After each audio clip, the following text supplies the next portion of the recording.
It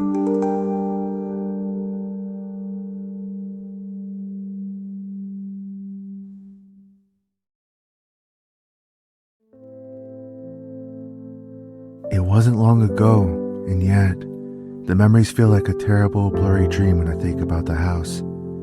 Its mildewed carpets and rotting walls, endlessly ensnaring us for years and years. When I lay in bed sometimes, I fear that when I open my eyes, I'll find myself back there, trapped as I once was. I suppose even though one can free themselves from a jail, the mind still likes to make prisons of its own, holding you captive in those memories that haunt you.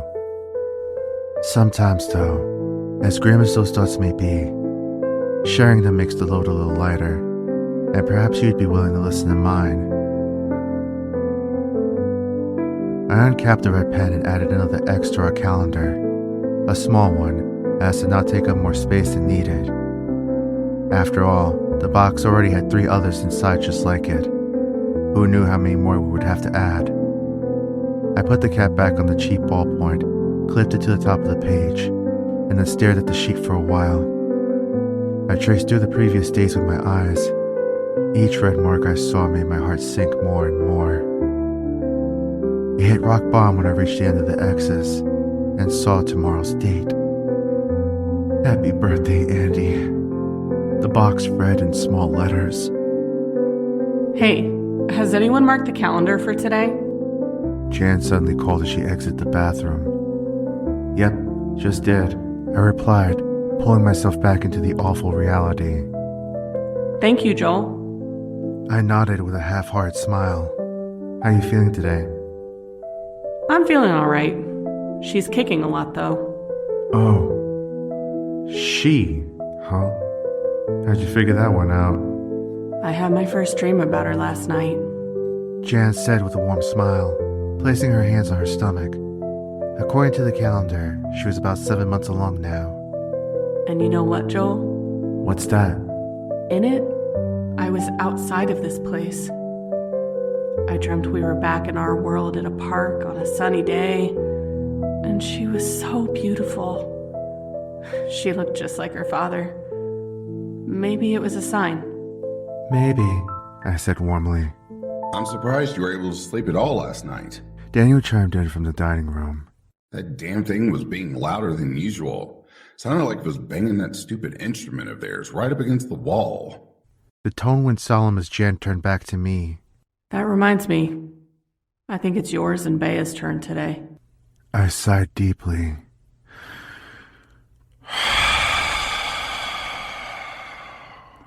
Yeah, I think you're right, unfortunately. I'll let her know. Why don't you get everyone around for breakfast and we'll get it done after? She smiled and nodded before heading off to the bedroom to gather the rest of us. I made my way through the house and into the sunroom, where Bea and Ethan sat on the floor, locked in their 2-day-long game of Monopoly.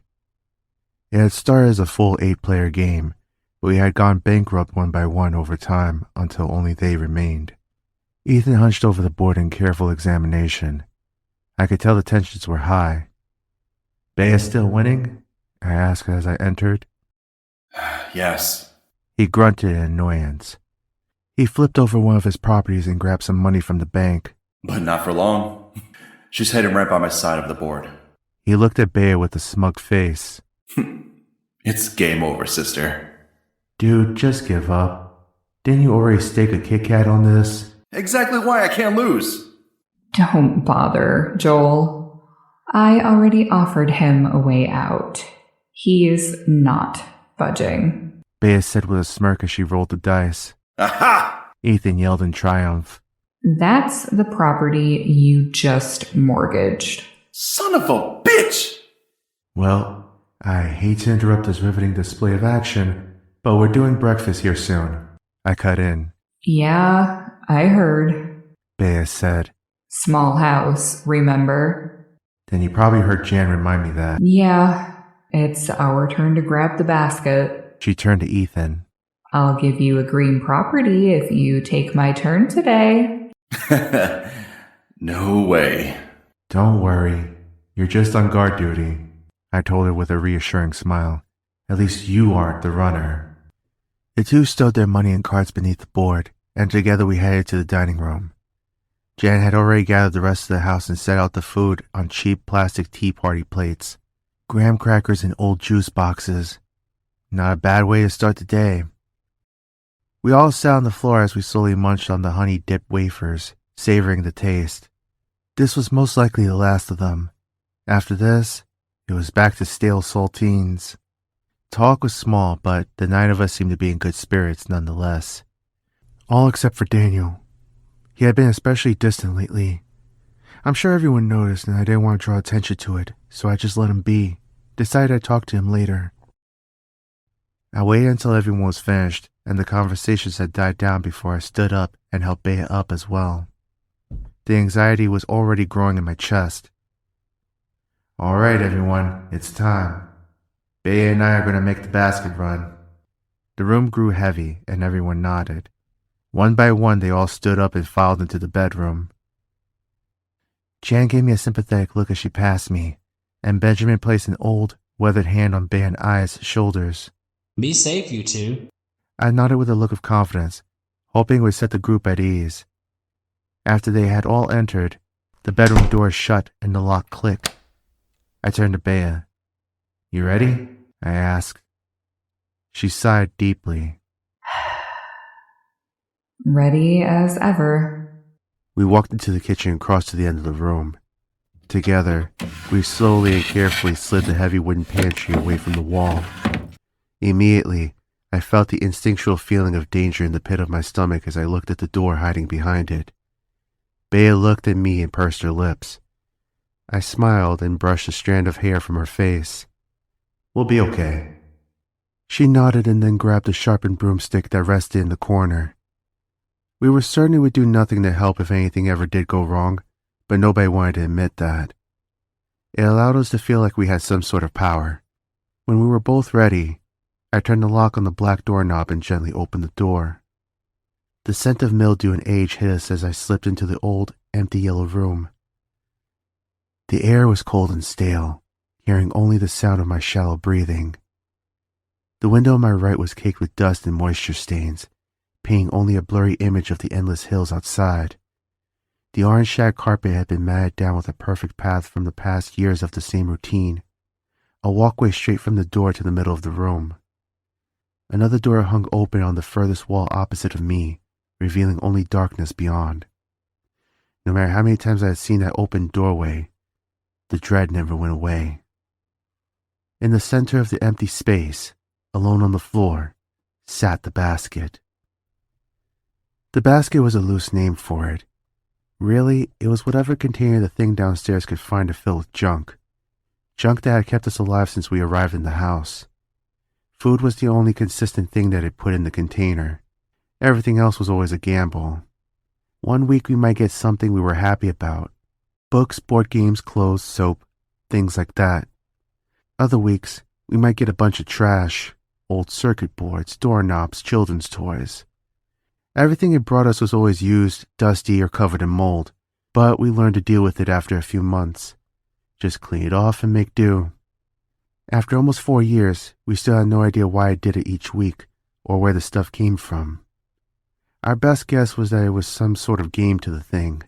That, or it was still trying to bait us out. Regardless, it kept us alive, and we never wanted to think about it too long. This week's basket was big. A gray plastic storage bin filled to the brim. It would likely be heavy but easy enough to drag across the carpet. I turned back to the doorway, and Bea quietly slid me the trash can we kept by the door. The container from the previous week, always filled with our waste and whatever we didn't take from the last basket. Anything left in the room, the thing would take back. I sat beside the door, then quickly glanced at Bea, just in case it was the last time I'd see her. She stepped away into the doorway, clutching the broomstick, and watched me intently.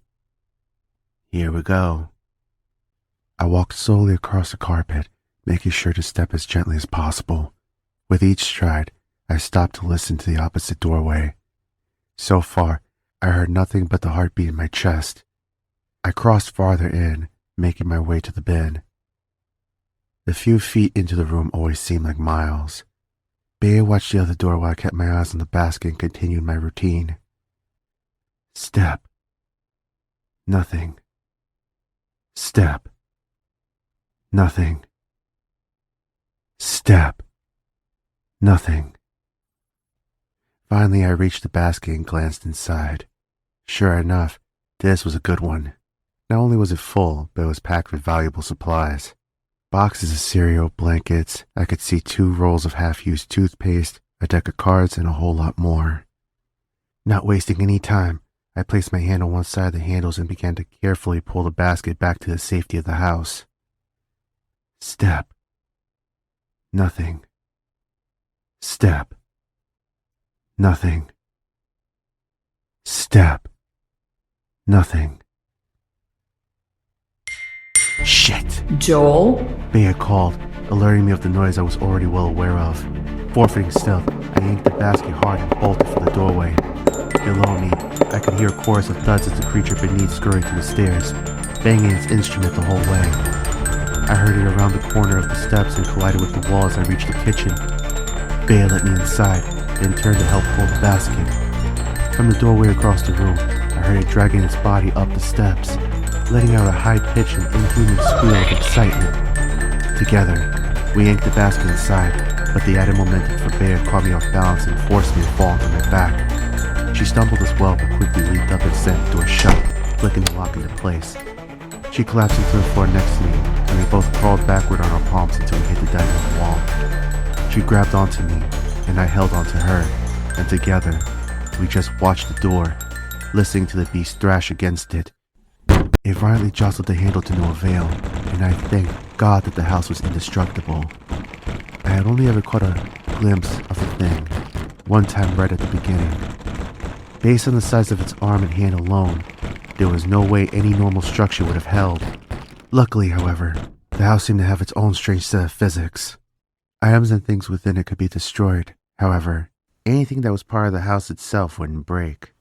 That meant windows, fixtures, walls, and luckily for us, doors and their locks. We learned this when we tried busting open the door in the back of the bedroom for an entire day. It was locked from the inside, and we had hoped that it might be some sort of exit. No matter what we threw at it, though, the metal gray door didn't get so much as a scratch. This, of course, was good news for us later, as it meant that as long as we kept the kitchen door shut and locked, the thing downstairs couldn't get us. Bea and I sat there for a while before it finally gave up. It let out a couple of disappointed screams before I heard its body tumbling back down the steps and into its half of the house. When it felt quiet again, Bea sighed and rested her head on my shoulder. I hate that thing so much.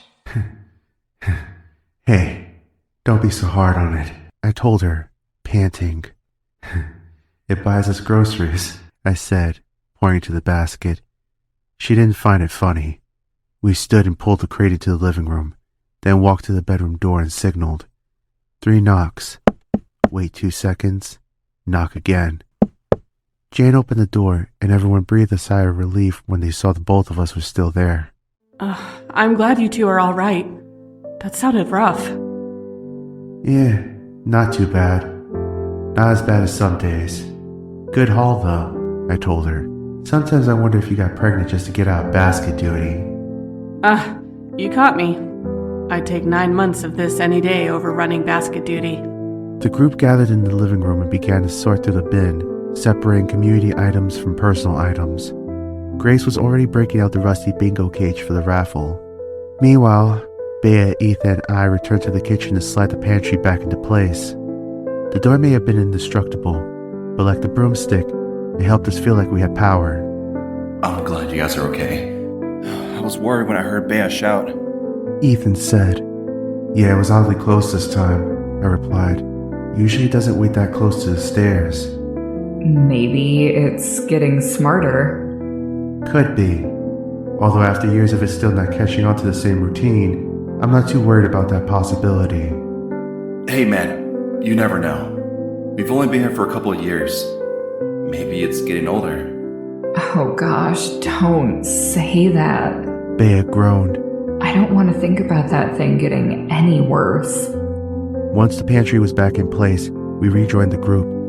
Grace had the bingo cage ready with all the balls inside. Each one had the numbers etched off and our names written on it with a magic marker. In the basket was the remainder of what had been left over after we had taken out the necessities.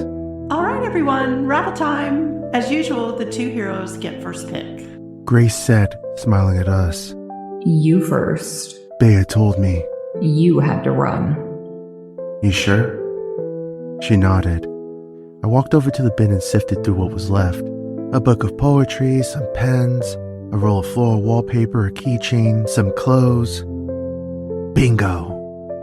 A bag of old gummy candy. It was long past its expiration date, but living in the house had taught me that with artificial foods, it's usually just a recommendation that your stomach might disagree with. Bea went next and took the book. After that, Grace spun the cage and drew names, each person taking whatever scraps were left to add to their collection. When nothing remained, we set the container in the kitchen and returned to our business for the day. I followed Bea and Ethan back to the sunroom, where they resumed their game. I'm so glad you didn't die. Ethan told her. Can you imagine if I had never gotten the chance to beat you? I can't imagine it. 'Cause you're never gonna beat me. I smiled as I watched them pull their money out and resume. In a scenario where I was trapped in a total of 6 rooms with only 9 people, I was lucky to have friends like them. However, as soon as I had the thought, I felt a pit form in my chest. We had arrived at this place with 15 people. We were down to 9 in such a seemingly short amount of time. We had lost 3 alone on our first night here, 2 more the next. Then last year, Andy. I winced and tried to force my mind to think about something else. Unfortunately, as I anxiously glanced around the room, looking for a distraction, my eyes caught the words painted above the door. In memory of Hillary, your sacrifice spared us all. She was the first of us to go. We didn't even know her name until after she died. I had woken up to Daniel shaking me. Hey, kid, you all right? Huh? I asked as I sat up, taking in the muted, water-stained room around me. I also noticed other people in the space, all of them looking just as confused as I was. The place clearly wasn't familiar to me. The last thing I remembered was falling asleep on a bus. I was on my way to... Well, that's not important. What was is that I was not where I was supposed to be. Where am I? I asked. I'm not sure. None of us do. We just woke up as well. The floor felt damp beneath me, and the air smelled toxic, like mold and rotting drywall. Light leaked in through a window next to me where a girl stood looking out, a perplexed expression on her face.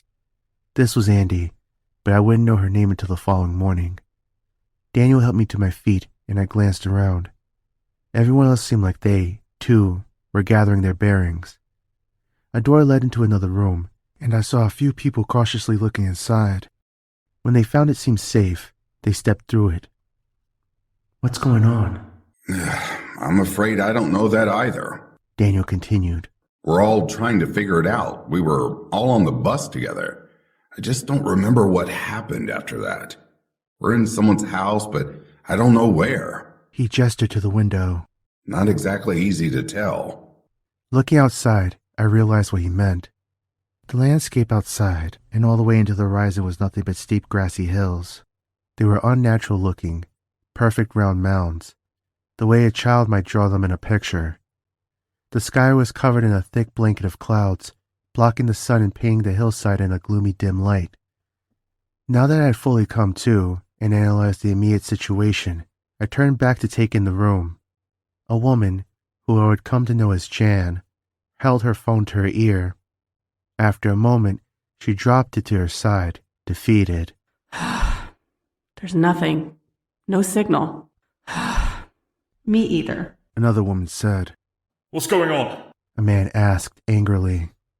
I had places to be. If this is some sort of sick prank, then it's not funny. Yeah, I'm sure someone drugged a bus full of people and took them to an abandoned house as a prank.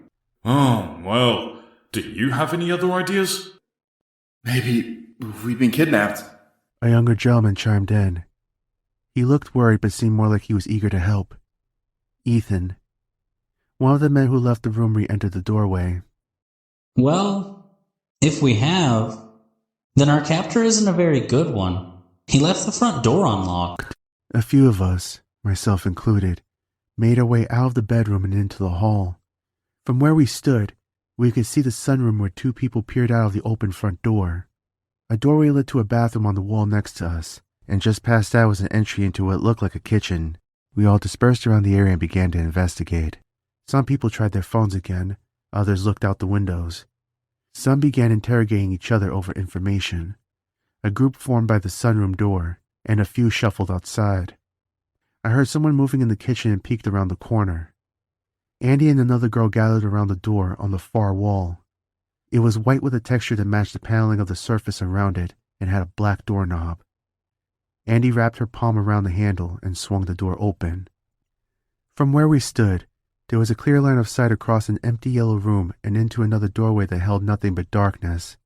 We may not have known how dangerous it was at the time, but I still recall feeling incredibly uneasy at the sight. Ooh, that's creepy. The girl with Andy said. Yeah, I'm getting really bad vibes from this place. She muttered back. Is this even a house? The layout makes no sense.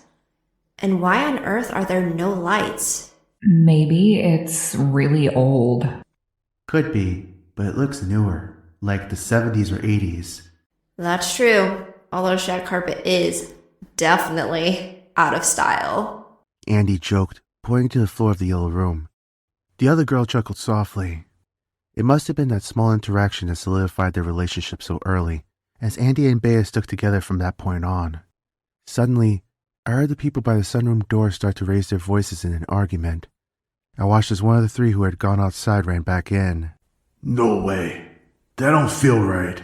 The man yelled, pointing out the door. Well, what other choice do we have? We just can't wait around here forever. A woman's voice yelled back. We haven't even checked the rest of this place. Maybe there's a landline we can use to call someone. Or there might be someone here who knows what's happening. What's going on over there? I heard Andy ask behind me, startling me a bit. I'm not sure. Sounds like they're arguing about something. Together, we walked closer as Bea shut the kitchen door behind us. You seriously don't feel that? The man by the door continued to the woman outside. I mean, yeah, it's unsettling, but this whole situation is. I just don't think sticking around here is the best idea.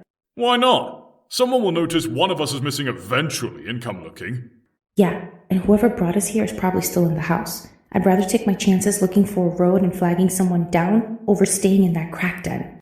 Fine, suit yourself. All I'm saying is it's a bad idea.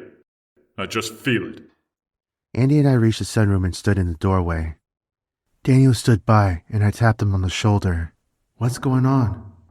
This guy here says that something's not right out there. He doesn't think we should be outside. The man heard Daniel and whipped his head to us. I ain't crazy. Go out there and feel for yourself. That is not natural. Daniel looked at me and shrugged. He crossed to the front door and took a step outside. I hesitated, but followed out of sheer curiosity. At this point, I was starting to grow nervous. Something wasn't right about this situation, and while that was an obvious observation, there was much more to it. The man was right. None of this was natural. With all the worldly possibilities that was happening, none of them answered any of the questions that the house presented. It felt like we were somewhere that we shouldn't be. That was only reinforced when my foot crossed the doorway and stepped onto the cracked stone landing. Instantly, I felt dread swell in my chest.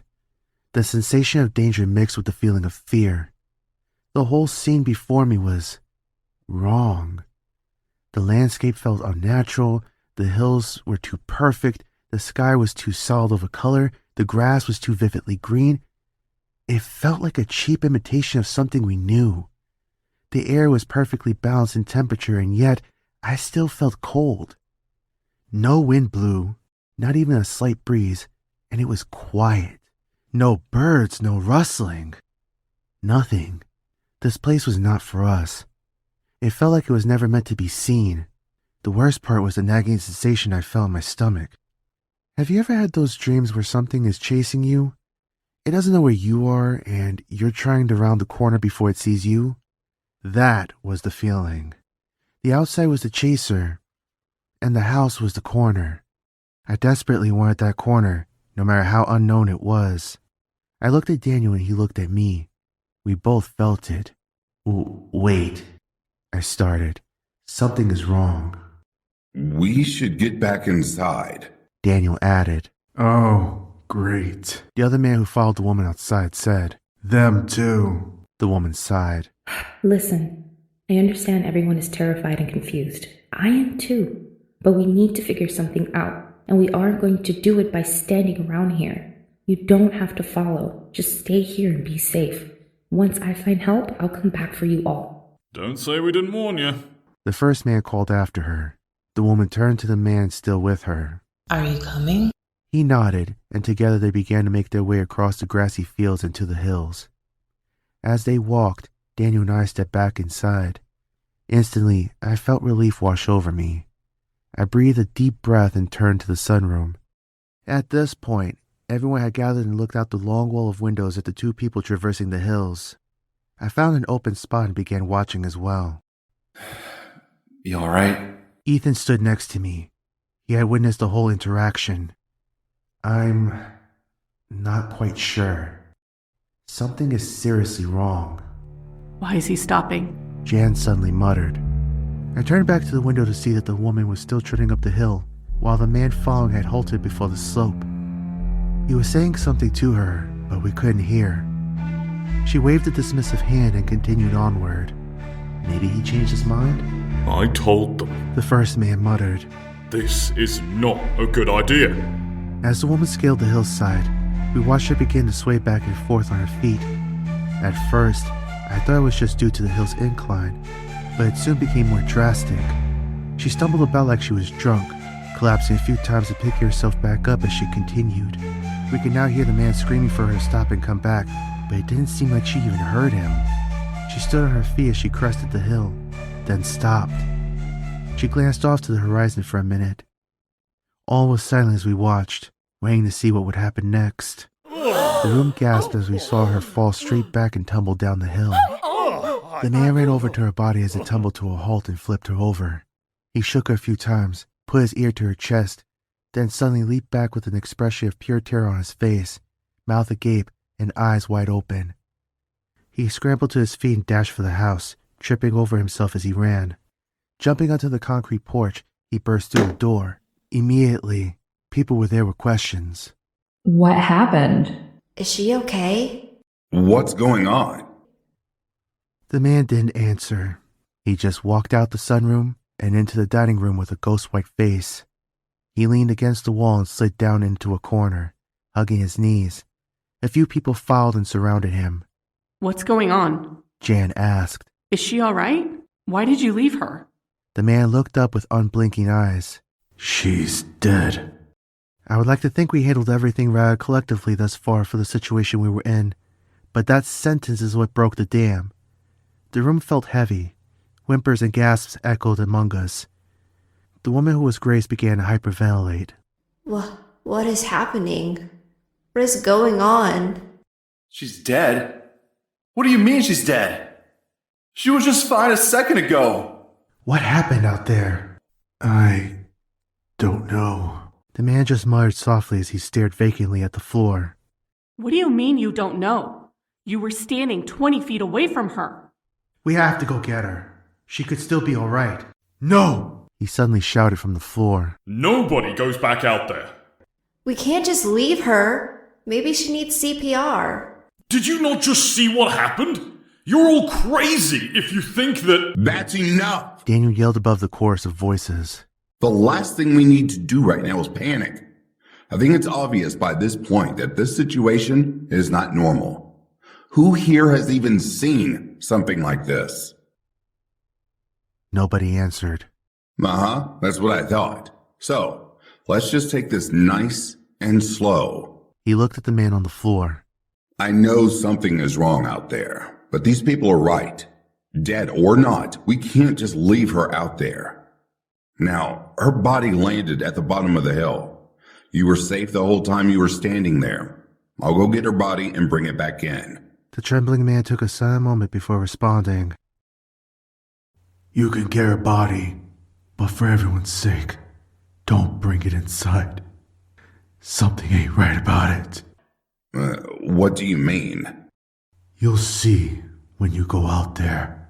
Daniel looked baffled but didn't push any further. It was clear the man was in shock.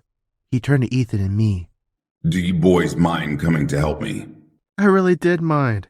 After what I had just felt and witnessed in the last 5 minutes, outside was the last place I wanted to be.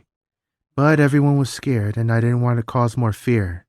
We both nodded. People continued to murmur quietly among themselves as we headed for the door again. I stepped outside and instantly felt the dreadful feeling overcome me once more. I turned to Ethan to see his expression as he, too, felt it for the first time. We went down the steps as everyone watched us from the window. Slowly, we made our way across the field, and I began to realize why the man had stopped before the slope. The closer we got, the stronger the feeling in my chest was. I felt like a magnet trying to push itself against an opposing force. We moved cautiously, and I watched the crest of the hills the whole time. I didn't know what she had seen, and I probably never will, but I hope whatever it was didn't come charging over the ridge after us. Her body lay in the grass, face up and unmoving. Gingerly, we approached and knelt down beside her. I nearly jumped back as I saw her face. It was not the face of someone dead. It was locked in an abnormally large smile as if she was using every muscle in her cheeks to twist her lips upward. Her eyes were completely open and bulging out of her head, pink and bloodshot. Blood pooled around the edges and ran down her cheeks. We all stared down in horror. What the hell? Ethan muttered. Daniel hesitantly reached out a hand and touched 2 fingers to her neck. After a moment, he nodded. He was right. She is dead. He tried CPR for a few minutes, but he gave up when it proved fruitless. There was no saving her now. Daniel touched her eyelids and attempted to close them, but they wouldn't. Each time he shut them, they would snap back open to their haunting gaze. I don't think they need to watch this anymore, I said, looking over my shoulder at the house. It was a small building with dirty white slates and a scuffed, mossy house. However, it appeared to go back further than we had seen so far. Let's just get her back, I suggested. Ethan and Daniel agreed, and together we hoisted her body up. Daniel and I grabbed her arms and legs, and Ethan supported her back as we moved. While we carried her along, something slipped out of her back pocket, a small wallet. Ethan stopped and picked it up, and once we reached the house, we laid her down against the wall. A few people peeked around the corner. What do we do with her? I asked. I'm not sure. If she's dead, this might be the best spot to leave her. Daniel answered. Yeah, plus, that guy was right. There's something off about her. Ethan added. He had a point. She may have been dead, but the body had a strange life to it. The face muscles were so tightly locked, and her skin had so much color. It felt like she might jolt up and begin screaming at any moment. We mutually agreed that, for the time being, we would leave her here while we sorted out the rest of our problems. Had we known what would become of the body, we might have done differently. As we headed back up the stairs, Ethan thumbed through her wallet. I looked at him with slight judgment. He suddenly realized what it looked like. Oh, no. I was just... He slid her license from the wallet pocket and showed it to me. Her name was Hillary. I felt like we should know that.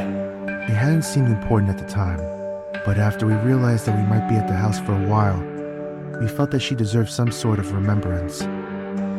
While she had been warned not to go, it was bound to happen eventually anyway. After the first night in the house, we would have undoubtedly run for the hills.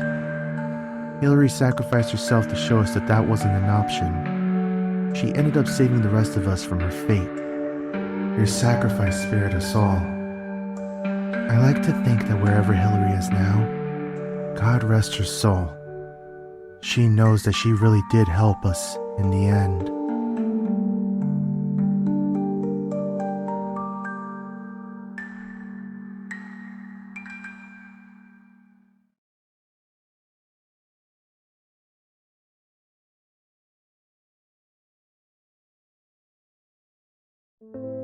You okay, Joel?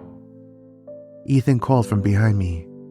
Deep in my thought, I had stood and was now staring out the windows at the rolling grass plains. Oh, yeah. Sorry. Spaced out there for a second. Bea stood from her spot at the board. I've got to run to the bathroom really quick. Joel, can you keep an eye on him? I don't want him cheating. Like a hawk, my lady, I told her. She headed out the room and I turned to Ethan. I won't tell her if you cheat, if you split that Kit Kat with me. Ethan laughed as I took a seat beside him. We sat silently for a moment before he spoke. Are you sure you're okay?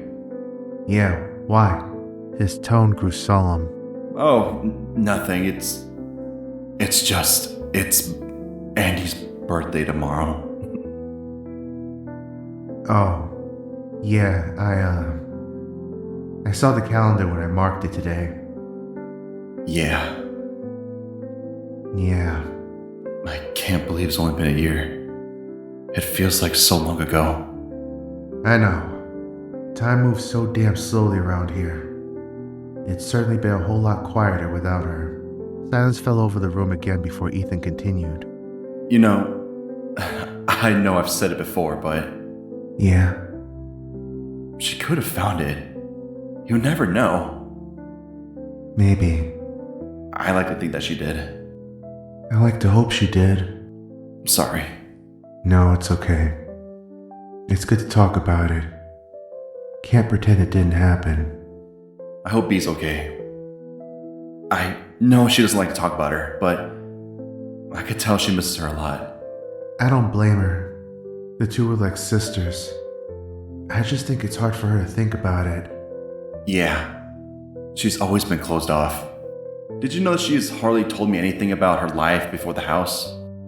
Hey, you haven't told us anything either. Ethan laughed. Dude, there is nothing to tell. My life was probably more boring before than it is now. Shoot, speaking of boring, I said, looking at my watch. I was surprised the thing was still ticking after all this time. I promised Ben a game of chess. Well, good luck with that. Ethan told me as Bea returned to the room. Yeah, and good luck to you. I think you need it more, I said, smirking at Bea. I made my way through the living room and called out to Benjamin as I passed. Hey, Ben, I'm breaking out the chessboard. He marked his place in the book he was reading, then looked up with a smile. Ah, it's about time. I was afraid you had forgotten. Or perhaps you were too afraid to lose?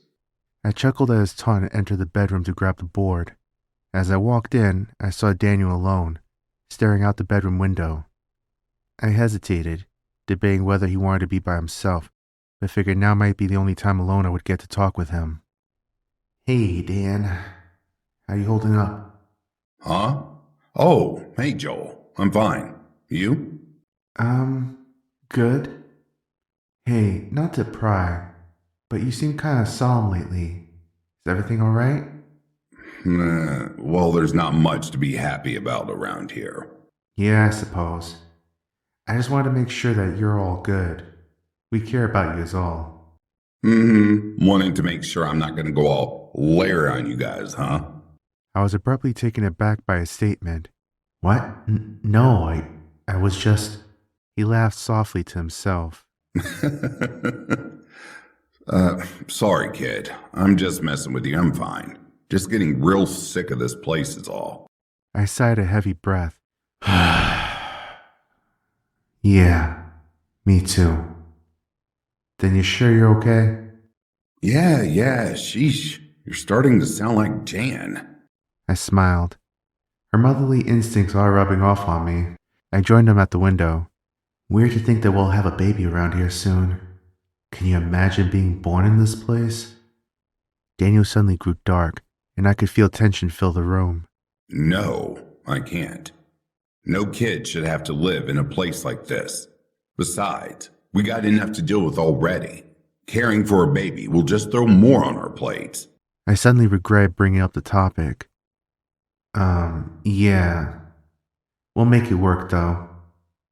Anyways, I gotta get back to bed, I said, grabbing the board. I'll talk to you later. Yeah. He said vacantly to the window. The rest of the day went by as slowly as it usually did, moving from room to room and interacting with each member of our ragtag family, playing board games, listening to one of the 12 repetitive cassettes that the creature downstairs had brought us. There was one point, however, where something interesting happened. I had been sitting in the dining room talking with Grace and one of our other roommates, Claire, when we heard the thudding from below. That's odd. Grace started. That thing usually goes down deeper after it does a job. I wonder why it's still all the way up here. Who knows with that thing? It never is consistent. Claire scoffed. Yeah, it was a lot closer than normal today when Bea and I were running the basket, I added. Ethan thinks it may be getting smarter. Claire looked up at me with a smirk. Speaking of you and V, how's that going? What do you mean? You know what I mean. I can't say that I do, Oh, Claire, stop teasing that poor boy. Grace said, swatting her on the shoulder. Before long, the hillside began to grow dark as whatever sun lay behind the clouds started to set.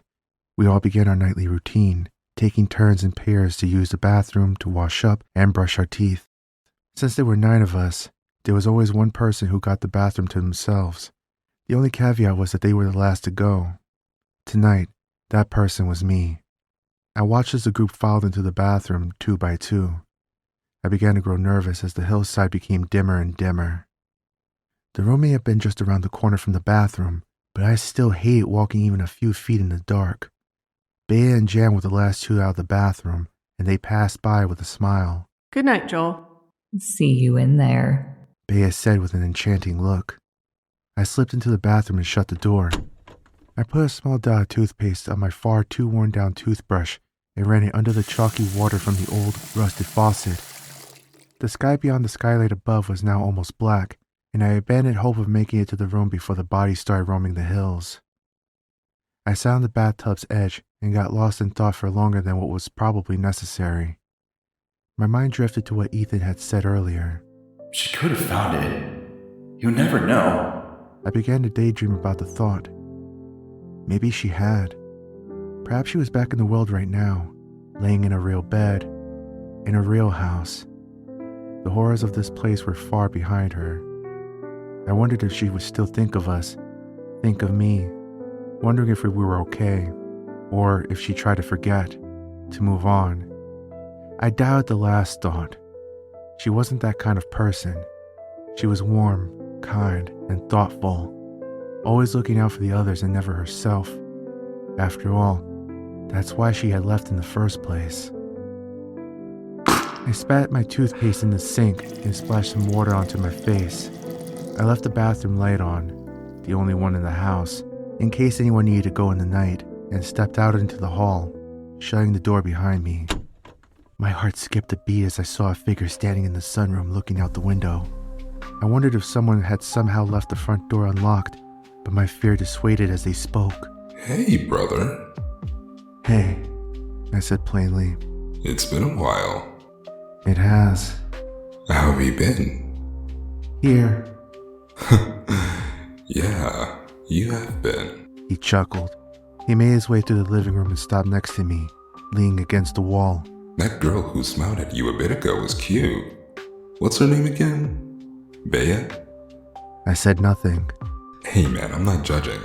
After all, it's been a year since that last girl ran off. A year exactly tomorrow, right? Yeah.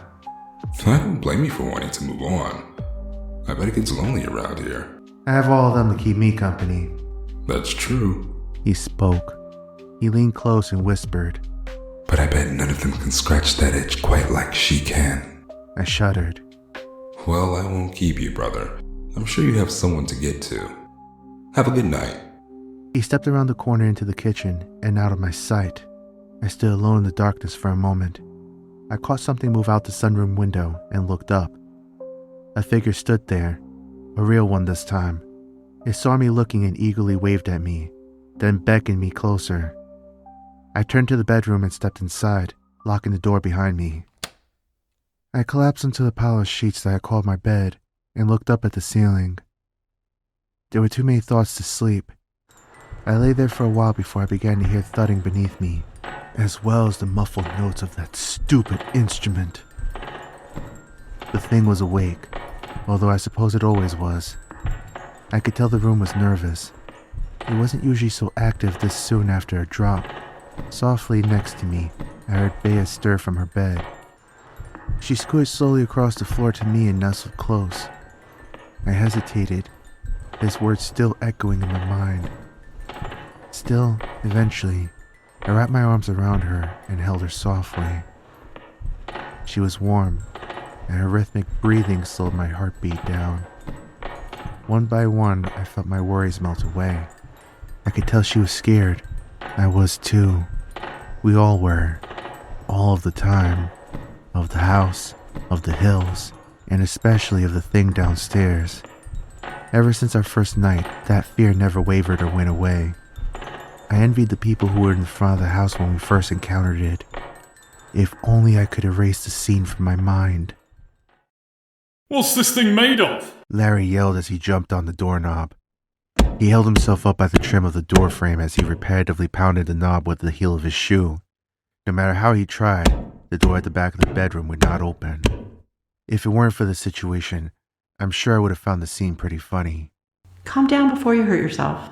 Grace warned. Oh, this is ridiculous! Larry yelled, hopping down. There's no way a door like that should have been able to take that much force. That knob should have snapped before I even started jumping. I don't think we're getting anywhere with this. It's obviously not going to open. Well, what would you rather do? Because it's getting dark, and if we don't find a way out of this mess soon, we might just end up like that body outside. Hillary. Ethan corrected. The man ignored him. There's another door in the kitchen. Andy suggested. The house goes further back. Maybe it loops around to this door? Or there are more answers that way? We all exchanged looks in a loose way of agreement. We headed for the kitchen door and swung it open. Once again, the sight of the yellow room greeted us, along with the dark maw of the doorway beyond. A group of us stepped into the space while the rest of the party hung back. We looked at the open entrance before us and stood silently for a moment. Well, Andy nervously said. This is it. It's dark in there. Daniel pointed out.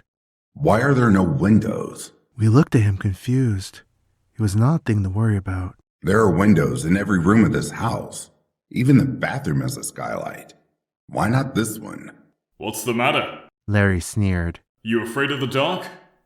No.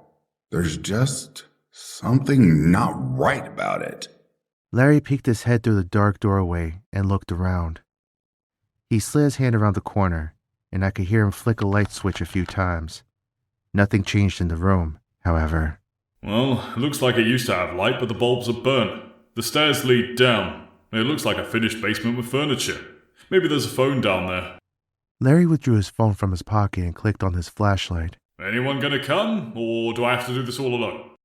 A gentleman whose name I never got to learn stepped forward and turned on his phone's light on as well. Daniel did the same. Ethan stepped forward to follow, but Daniel raised a hand up. Hold on now. We shouldn't all go at once. If what happened earlier with the hills is anything to go by, we should only go a few at a time. You kids wait here and listen for a signal. Ethan stepped back next to us and nodded. Together, the three men cautiously stepped through the doorway and descended the stairs. As they did, Bea, Ethan, Andy, and I crossed to the door and looked over the railing. The room was big, with a balcony running the length of the wall where we stood. A set of stairs ran from the ledge down to the floor below, and the room seemed to run off further beneath us. The walls were white plastered with gray and black speckled carpet for the flooring, the kind you might find in an office. In the area below us, we could see a peeling white leather couch and a coffee table sitting right in the middle of the room, as well as a fake palm plant in the corner. The men reached the lounge below and looked off toward the space beneath the balcony. There's a doorway down here. Daniel called up to us. We're gonna go in further. Just wait here. Larry added. We watched as the three of them marched forward, the light of their flashlight growing increasingly distant until the room was again in darkness. What on earth is this place? Bea muttered. I'm beginning to wonder if we're even still on Earth, I replied. Maybe we're dead, like in some kind of purgatory. We were all on the bus. Maybe it crashed. Ethan chimed in. Although I kinda hope I was in the clear for heaven. Well, if that's the case, I didn't know they would have fluorescent lights in the afterlife. Andy said, pointing to the burnt-out tube bulbs on the ceiling. What did you guys find? We heard Jan call from the other doorway behind us. The house goes down deeper.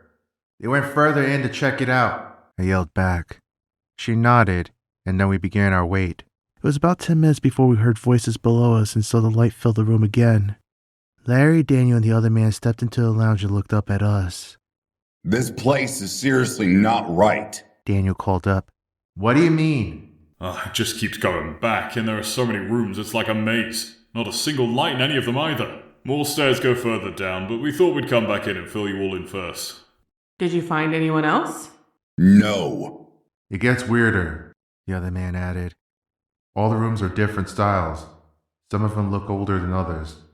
Then right on the other side of that one, it looks new again. It's like 5 different architects were all working on a different project in the same building. Do you want us to help explore? Ethan asked. No, just stay up there. This place down here gives me the creeps. Don't want anyone getting hurt. Come on. Larry snapped. I want to hurry up and get out of here. Let's keep looking. There's gotta be some... Everyone went silent. We looked down at the men in confusion, but they just looked up at us with the same expression. What was that? Daniel asked. Maybe something fell over? The man suggested. What is that? Larry asked. It sounds like one of those kids' toys. What are they called again? A xylophone? Yeah, that's it. A xylophone. Each man nervously exchanged looks, trying to decide what to do. Someone was playing a xylophone in a pitch-black basement, one they had just found nobody in. If whoever it was had wanted to be seen, they would have. They were now clearly making themselves known. Finally, the man whose name I never learned stepped forward. Hello? The playing abruptly stopped. Silence. Larry suddenly stepped forward. Listen here. If there's someone there, you better show yourself now. I'm getting really pissed off. He didn't get to finish his sentence. It was cut by the most chilling, ear-shattering sound I had ever heard. A high-pitched squeal came from below, the kind you might hear a baby make when it laughs. It was as sharp as nails on a chalkboard and as loud as a car horn in my ear. By the time my brain had registered what I had just heard, the men below me were already at the base of the steps. Larry plowed his way through, charging up first with Daniel and the other man following close behind. I heard something thudding down whatever dark hallway lay beneath and making its way to the room. I stood there looking down in shock and watching the men sprint up the steps to safety when I felt an arm grab my shoulder. Come on, let's go! Bea yelled. That jarred me from the shock, and I quickly leaped back through the door to safety. We ran through the yellow room and slammed into the crowd that was waiting. Hide! Something's coming! Andy cried. Everyone had already heard the horrible squeals, but that really set them off. They ran for the bedroom screaming. A few dashed into the bathroom and shut the door, locking it behind themselves. I looked back to the yellow room to see the men just reach the doorway. My heart pounded for them as I watched their attempt to escape. Larry ran inside and spun around the door. Hurry, damn it! He screamed with a trembling voice. Daniel flew through the doorway with the other man in tow. I heard the thing screech again as its body soared up the steps. Larry attempted to slam the door, but something suddenly obstructed it. An arm foreign to any known creature slid through the crack. It was humanoid, but its skin was tumorous, with large growths and lumps across its surface, and bent in a way that didn't make sense. It was double the length and size of any human's arm, but still bony and thin. The fingers on the thing's hand were the same, elongated and skeletal, boasting grimy, yellowed fingernails. While the sight alone was horrific, one thing haunted me the most. Its skin. It was several different tones just on the arm alone. Black, white, tan, and pale, all hastily slapped on and wrapped around the thing's limb, stretched over every bump and tumor. My stomach churned at the sight. It shot through like a spear and lashed onto the nameless man's torso.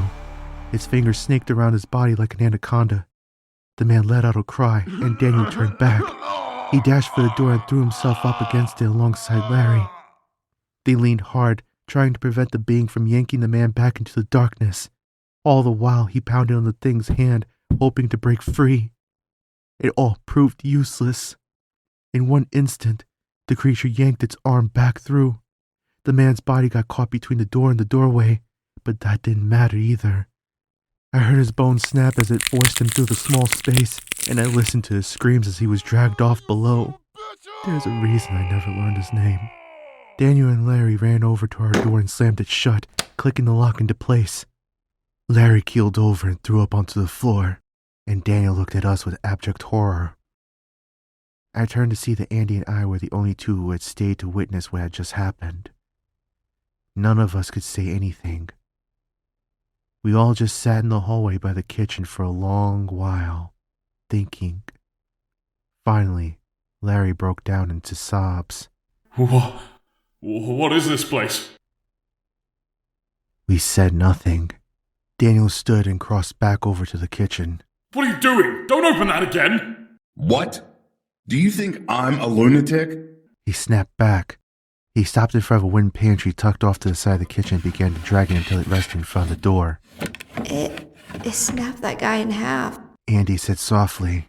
I don't know if that'll be enough to stop it. Probably not, but it's all we can really do. We would end up losing one more person to the thing in our time here. A man named Matt. After a few weeks of living off of only water from the bathroom taps, the need for food became apparent. Daniel and Larry told us they had seen some cupboards and shelves downstairs with cans and boxes of food on them. We had two options. Have people risk going down there for food, avoiding the creature along the way, or sit in the house until we starved. After that, we were afraid that we might have to go to a Donner Party on each other. Larry refused to venture back down into the basement. While he had been an absolute jerk since our arrival, I understood why. Luckily, Daniel volunteered, and Matt agreed to go with him. It's all hopeless anyway, he had said. We die either way. However, when they opened the door to the yellow room, they were surprised to find a basket full of items waiting for them.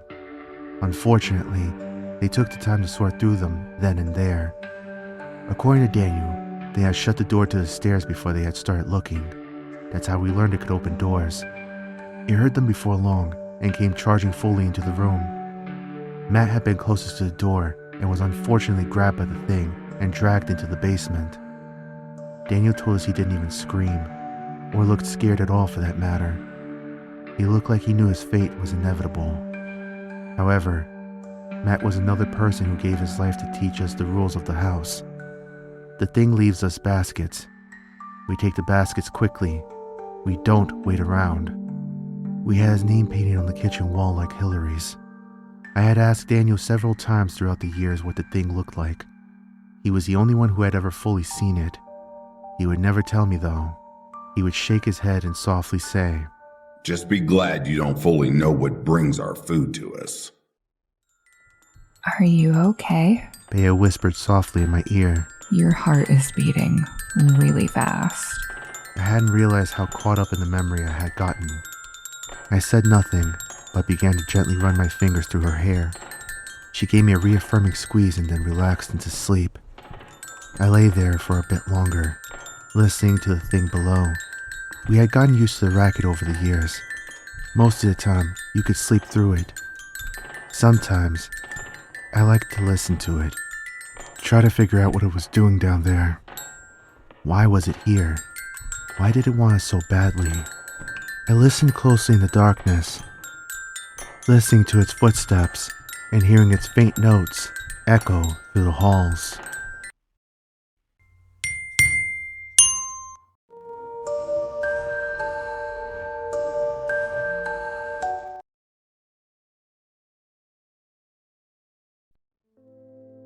When I woke up that morning, I wasn't surprised to see everyone laying in bed still. They were still there for the same reason that I was.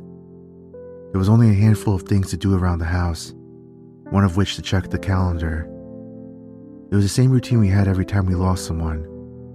Lay in bed and try to forget where we are, see how long we can go without acknowledging the pain. Luckily, Grace took the initiative. Happy birthday, Andy. She muttered just loud enough for us to all hear. We all got ready, taking turns in the shower and brushing our teeth. Soap was reserved for once a week, so they mostly consisted of lukewarm water, cold if you were last. Not that that mattered too much, however. The smell of mildew overpowered everything anyway. Breakfast was quiet as we were already in a pretty glum mood. Dry, stale Cheerios. Then it was business as usual. Mope around the house, try to keep yourself occupied. As I found a corner to sit and ponder in, I understood why Andy had gotten so fed up with this place. It was so repetitive, so hopeless. As I looked out the window of the sunroom, wondering what the bodies were off doing in the daytime, I heard Ethan and Bea enter. I had been so lost in thought I had hardly noticed the Monopoly board still lying on the floor. Though I really didn't feel like talking, I forced myself to. Dang, still going, huh? Somehow, he still keeps managing to hang on, Bea said in an exasperated tone. Ethan smiled but didn't say anything as he took a seat. I joined them on the floor. How are you guys doing? Good. Bea instantly said without looking up from the board. Ethan and I gave each other a knowing look. He sighed. Good. It's gonna be a long day for sure, but it'll be good. Yeah, I nodded. I watched him for a while before standing to head to the corner by the kitchen. It was the one corner no one ever wanted, especially not on a day like this. Before I left, I bent over and wrapped my arms around Bea from behind. I could feel her stiffness, her sadness, her grief. I kissed the back of her head, and she reached up a hand and squeezed my arm. I smiled reassuringly at Ethan, and he smiled back. I headed through the dining room and nearly tripped over Jan as I rounded the corner. It turned out she had the same idea as me. She sat with her back to the wall, staring straight at the yellow room door. Oh, geez, sorry, Jan. She looked up to me with a vacant expression. Oh, that's okay, hon.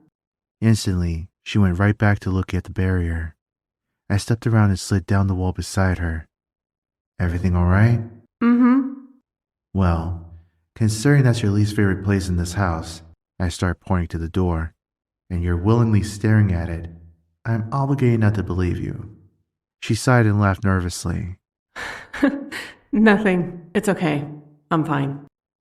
Jan, I prodded. Talk to me. We're all we've got around here. She thought for a moment before speaking. I'm really sorry about Andy, Joel. I know how bad it must hurt. I swallowed before speaking. Yeah. Somehow losing people in here hurts more than out there. Must be because we have more to lose. Jan softly chuckled. Tell me about it. There was another pause before I spoke again. I'm sorry about Mark, too. You shouldn't have to go through this alone. Thanks. Is that what's bothering you? She nodded, then pursed her lips. I miss him so much. And I know today is about Andy, but she just got me thinking. Andy wouldn't have wanted today to be about her, I said to the floor. She never wanted anything to be about her. She was so sweet. What does she have you thinking about? Jan shook her head. She went to go find it, Joel. She believed she could, that it was out there. She looked to me. This is no place for a baby to grow up, especially not without their father. Andy never came back, Joel. The sentence felt like a gut punch. That means that she either found it and got out, or... if she did, then that means it's out there. There's no way I'd stand a chance trying to get there. And if she didn't, then... well, that means this is it. This is our lives forever. 6 rooms and stale Cheerios. I placed an arm around her shoulder. We're gonna get out, Jan. I don't know how, but we will. Remember your dream? You told me you thought it was a sign. She smiled as she wiped welling tears from her eyes. Yeah, well, I have been known to dream too much sometimes. Nonsense. We need people to dream like that. People like you, I told her. People like Andy. Jan placed a hand on my knee and smiled. We're gonna get everyone out of here, and your kid will have a perfectly normal life. I hope so, she said wistfully. I looked at the floor for a while longer in silence. Speaking of the children topic, I'm worried about Dan. I whispered. Why do you say that? I mean, you see how quiet he's been lately. She nodded solemnly. Yesterday, I saw him looking out the window. He brought up Larry. Jan visibly winced. Oh. Yeah, I could see her bite her cheek. Depression. I'm pretty sure he's depressed. Is that something new? I think we all kind of are. She giggled, but I wasn't joking. I think this has gotten pretty severe. After what happened with Larry, plus at the beginning, I think he's seen the most since we got here. That's true. I nodded. We just need to really be there for him, I think. Remind him that we need him. Absolutely. Jan smiled. Thanks for talking with me, Joel. I needed that. Thank you, too. I definitely... My heart leaped into my throat, and Jan's baby probably leapt into hers. Did you hear that? She whispered. Did that just come from? From the yellow room door, we heard a tiny rhythmic tapping. It was small, barely detectable, but it sounded like pounding in the quiet of the house. I scrambled to my feet and helped Jan up as well. Someone's knocking on the door. Do you think it's the creature? There's no way. It's too quiet. Maybe it's trying to trick us. Something about the rhythm sounded familiar. I ran it back in my head until I realized it was a door knock we used after a run. It was so whoever was on the other side would know it was one of us. Jan, that's our code. Jan was silent for a moment before peeking her head around the corner into the dining room. Claire, gather everyone and get them into the bedroom right away. I could hear Claire leap up and begin looping through the house. Everyone appeared into the hall once again from the living room and looked at us with worried faces. Jan turned to me. Come on, let's go. She began moving back to the group, but I remained still. Joel, let's go. Someone is out there, Jan. No, there's not. Everyone is already right here. It has to be that thing. Louder this time. Slightly faster. I looked at Jan and she looked at me in desperation. Behind her, I could see everyone staring, terrified. They definitely heard it now, too. What is that? Ethan asked. Someone knocking on the door. Who? I don't know, I said, turning to it. Get in the room. I'm going to find out. Joel! Jan pleaded. Jan's right. Benjamin said. This has to be a trap. Or someone needs our help. Are you hearing yourself? We've been alone here for 4 years. Who else could it be? This place is always messing with us. Who's to say it's not doing that right now? I stepped toward the door. Get in the room. If it's a trap, then I don't want all of you getting hurt. Daniel rushed forward and grabbed me. Cut it out. I'm not going to let you get yourself killed. Get off of me! I'm not letting whoever's out there get killed either. There's no one out there. The taps were suddenly interrupted by the squeals of the creature. Squeals that were right below us. Daniel and I looked at each other for a brief moment, acknowledging the same thing. If it was down there, then something else was at the door. Open the door. A voice pleaded from the other side, giving up on the soft taps. My heart stopped as the tone echoed in my ears. I immediately knew who it was. Get in the room! I screamed at the group before rushing forward. To my surprise, I found Daniel right there beside me. I didn't argue. There was no time. We grabbed the wooden pantry and with all of our combined adrenaline practically threw it across the kitchen. I could hear the creature below thundering toward the stairs while banging violently on its instrument. Only an inch away through the door, I could hear the screams and pleas for help. I clicked off the lock and thrust the door open. After that, time moved in slow motion. There she lay, bloody on the floor. She had several large cuts along her arms, and her skin was bruised to black in several places. Her hair was long and matted from being away so long, and her clothes were in tatters and shreds. A trail of blood streaked across the orange shag carpet, coming from the open dark door and ending where she lay. She looked up at me with her beautiful gray eyes. They were full of tears and hope as she saw my face. I immediately wanted to start sobbing as I took her in. Andy, I barely gasped out. That was all the time I had. The thing was at the stairs and we had 5 seconds at most. 5. Daniel screamed blurry words into my ears, snapping me back to reality.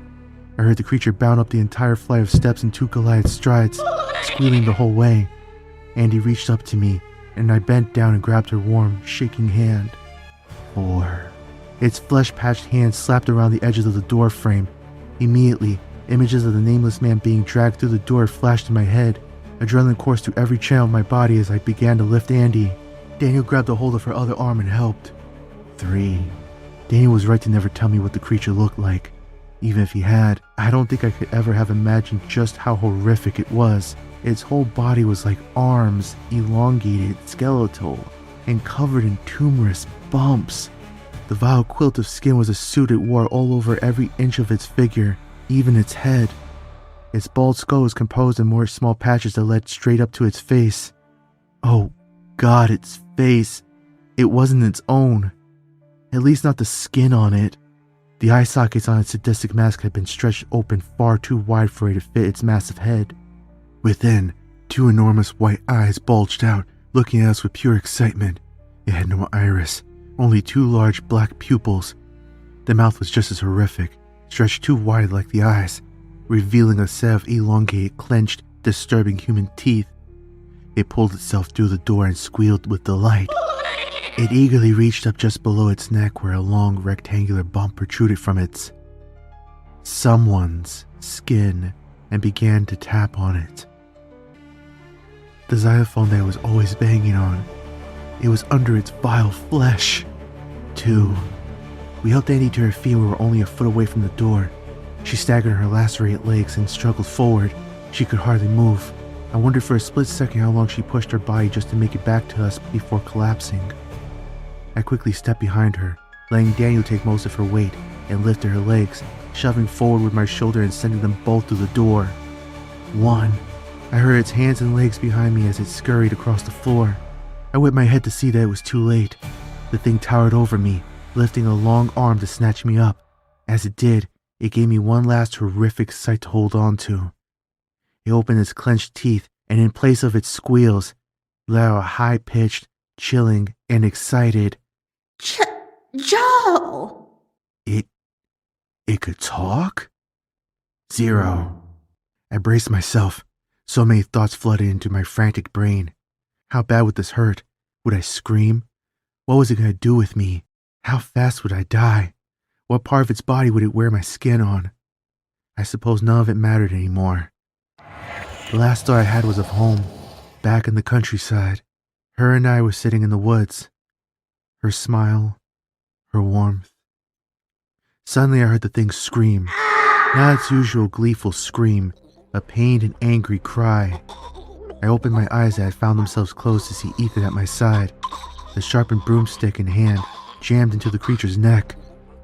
It grabbed for the rod with its claw, trying to pull it out, and yelled in a gargled sound. I turned to Ethan, who looked shocked that he had actually done what he did. I'm sure my face was just as surprised. However, I pulled myself back to the moment. The creature from downstairs was already recovering. I grabbed Ethan by the shirt and yanked him through the door. Once we were through, I slammed it shut and filled it with a lock. Finally, I got it and collapsed on the floor next to a frazzled Ethan. Behind us, it pounded on the door, whimpering and screaming the whole time. I shakily turned to my friend. Ethan, I would have been. Thank you. He gasped and was shaking like a madman. I'm sure his adrenaline was through the roof. Yeah, man. No problem. He said, looking dead ahead. Andy? I suddenly heard Bea mutter from the hallway. A few people let out gasps as they saw Daniel holding the bloody girl. My heart stopped again as my brain fully processed the entire last minute. Oh my gosh, Andy! I quickly stumbled over to them on all fours and gently took her face in my hands.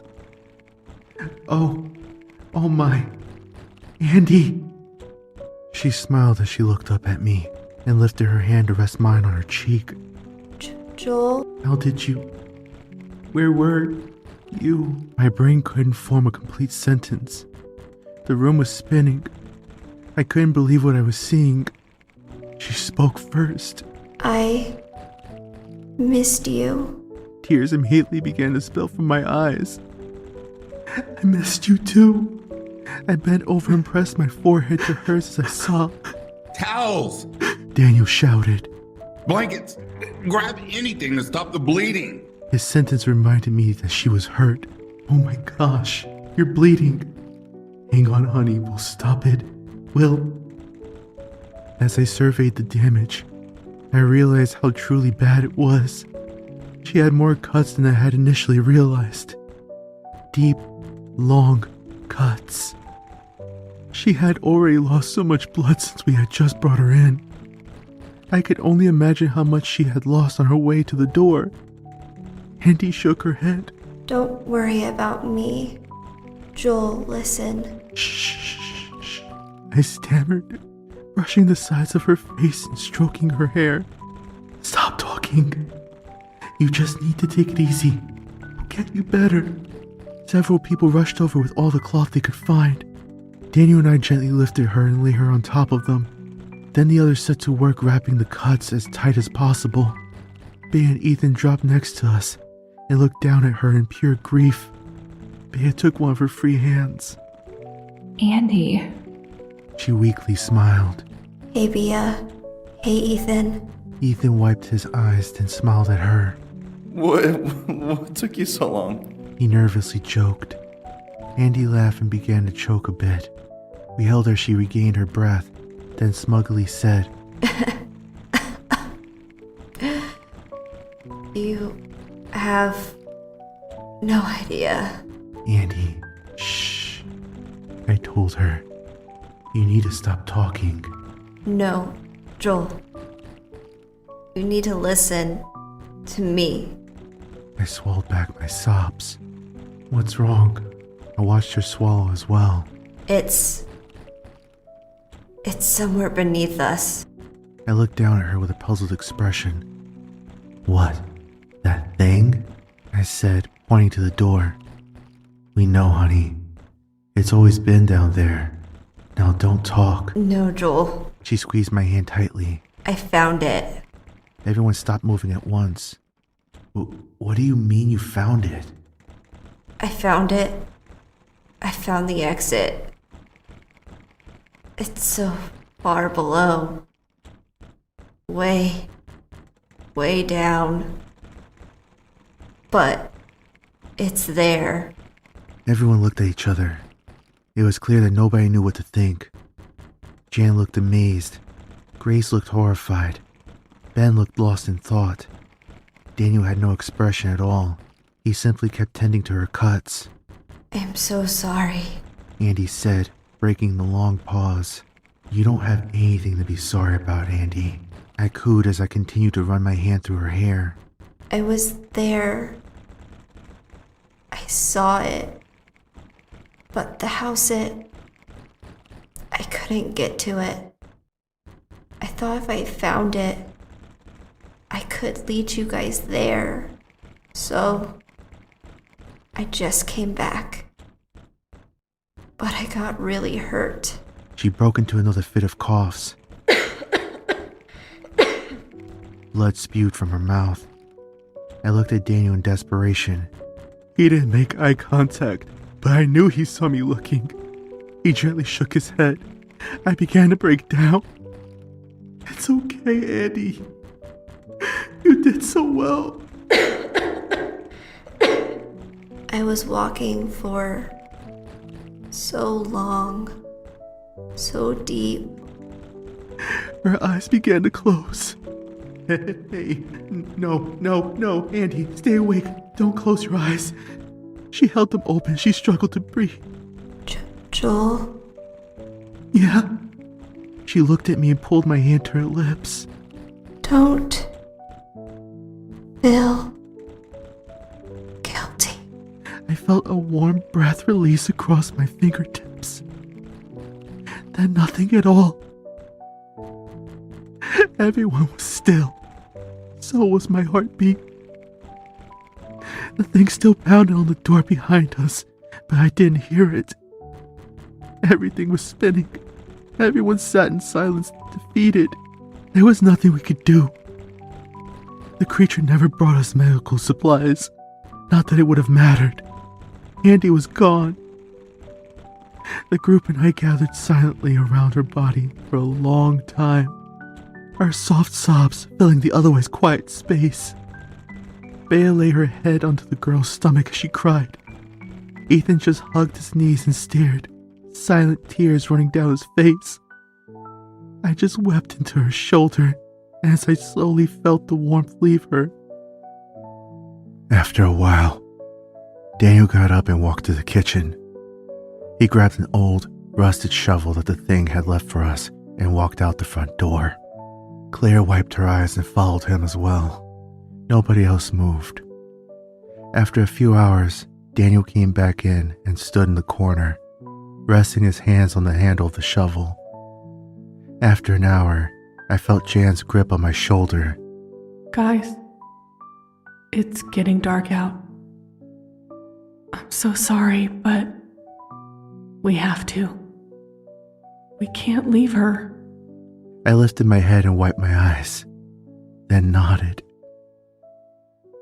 I leaned over and kissed her forehead for a long time, then slipped my hands under her blood-soaked bed of blankets.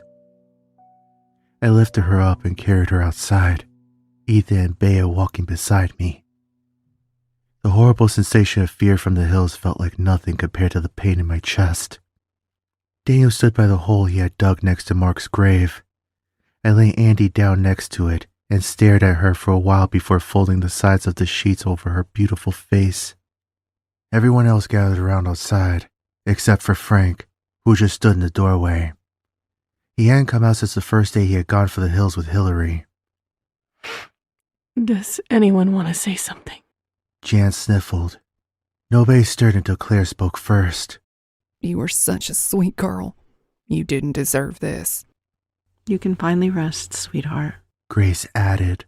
You're in a better place now. Goodbye, Andy. Was as far as Jan got before breaking into sobs. Ben put an arm around her. It was quiet again for a while before Ethan took his turn. He stepped forward to say something, but nothing came out. Instead, he took a deep breath and looked up as tears fell from his eyes. He bent over, plucked some grass from the ground, and gently laid it on her chest. I'm sorry, I wish I had flowers. You deserve something nice. This is the best I could do. Bea broke into sobs and couldn't say anything. She just looked down at Andy with an expression of pure grief and agony. Daniel chose not to say anything. He looked down at her body with an absent expression, but behind his eyes I could see sadness. Sadness and rage. Frank was a man of very few words. I knew he didn't have anything. Amidst the sounds of crying, I thought, trying to compose myself enough to speak. I took a deep breath. I'm so sorry, Andy. I'm so sorry that you got stuck in a place like this. I'm sorry that it's where you had to. I caught myself and changed directions. I can't imagine what you saw down there. All the terrible things. But I know that you knew the dangers you were facing when you left.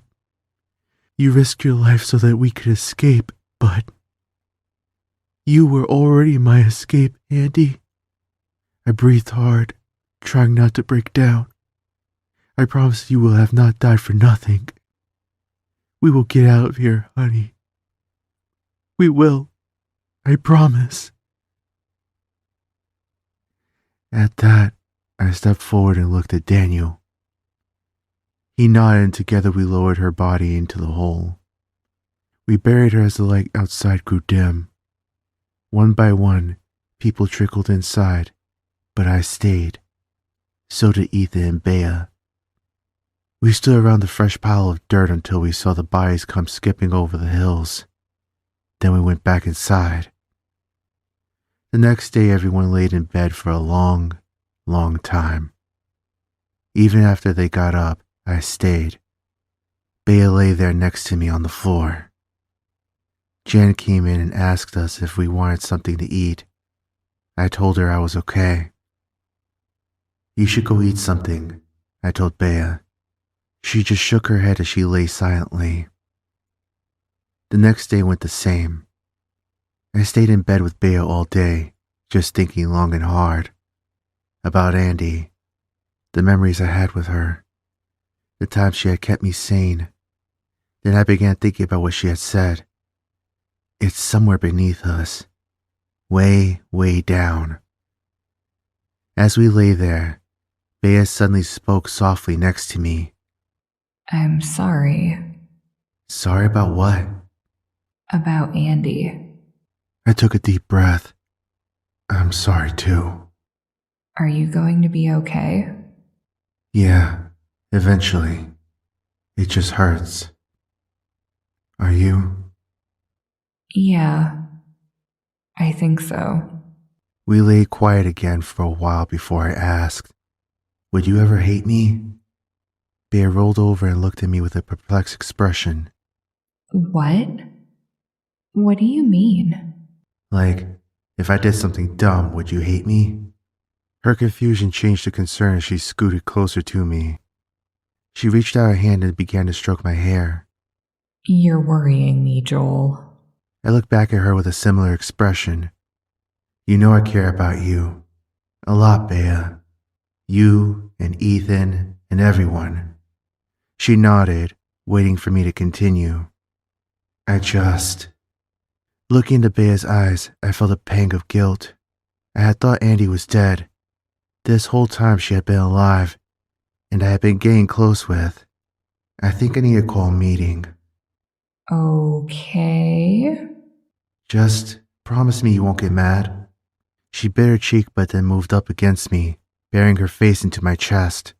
I could never hate you. She didn't have to. I already hated myself. Bea and I stepped out of the room and made eye contact with Claire. Oh, Joel, B, I'm glad to see you two out. Are you two feeling all right? I smiled nervously. Yeah. I actually need to call a meeting. Oh, okay. Claire said, surprised. She peeked her head around the dining room and called out. Hey guys, Joel and B are out of the room. Joel wants to have a meeting. Everyone began to murmur as they made their way to the parlor. We sat in our usual meeting circle, and everyone eagerly looked at me. Joel, what's going on? Everything okay? Jen asked. Kind of. I just need to tell you all something. I've been doing a lot of thinking. I looked around the circle. The faces of the 8 closest people in my life stared back at me with concern. I knew how they were going to react already, but I didn't care. The last few days had me thinking, and everyone had to have known the topic would come up eventually. Well, what is it? Grace nervously shifted. You're making me nervous, honey. I readied myself. Here we go. Before Andy died, you all heard what she said? Everyone's eyes darted to the floor or the ceiling. Yeah, that. Well, what about it? Grace asked nervously. What about it? Grace, she said she found the exit. Joel, the girl was bleeding out. She wasn't in her right mind. I know you don't believe that, I told her. I know none of you do. You all remember Ben's radio. Are we going to pretend that didn't happen? Joel, I know you're upset. Jan cut in. But calm down.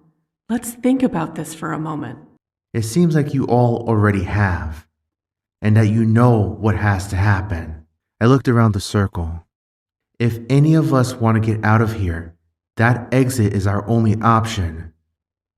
Nobody said anything. I'm going to find it.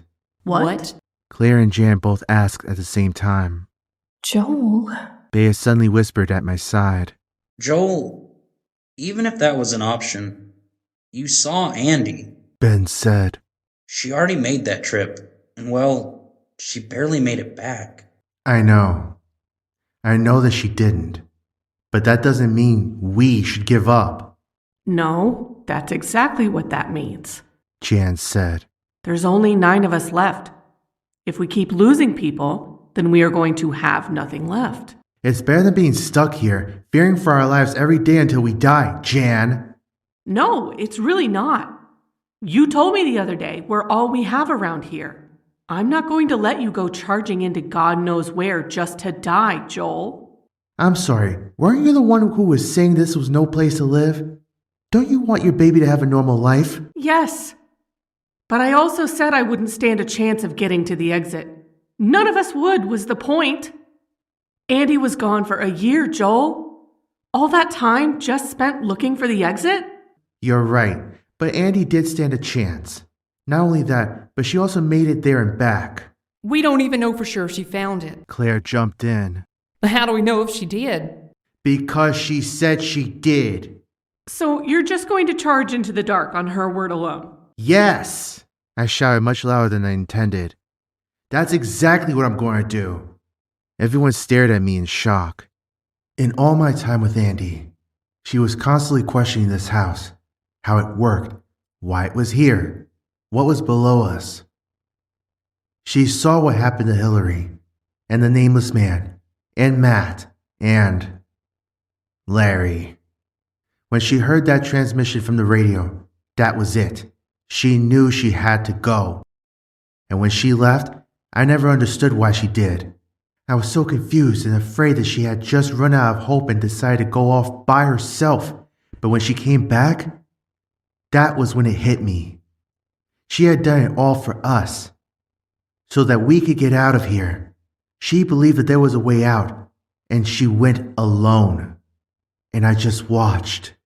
I sat here, and I let her.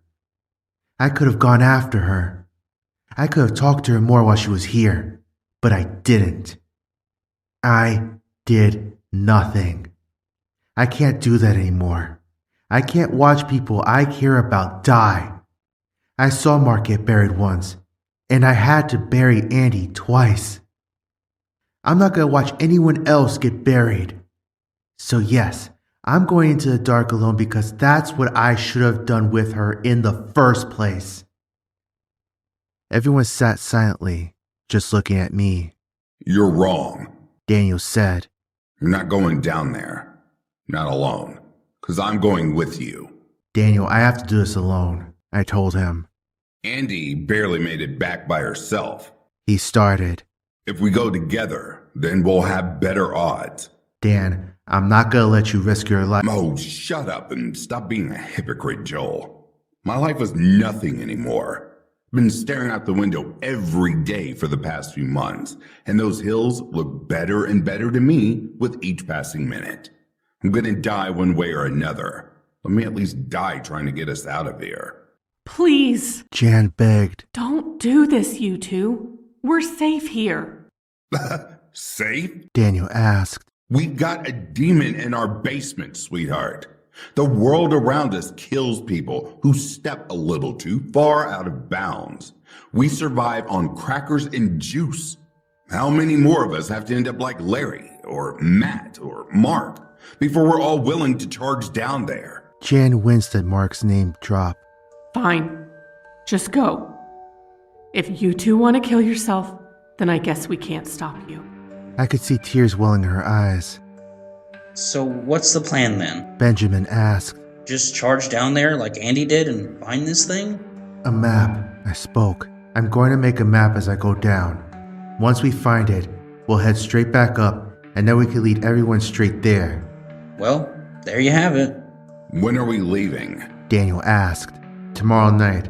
I figured that thing would have gone further down to find us stuff for the basket. Hopefully, we could sneak by it. Daniel nodded. I looked around the room. I'm sorry, everyone. But I promise we'll find a way out of here. Suddenly, Bea spoke up with a look of betrayal on her face. Don't make promises you can't keep. With that, she stood haughtily before turning and whipping out of the room. One by one, the rest of my ragtag family followed, except for Dan. He remained, his eyes glued to the floor until everyone was gone. Then, when it was just him and I, our eyes met with the same knowing glance. We only had a little over 24 hours of guaranteed safety left. We better enjoy it while we can.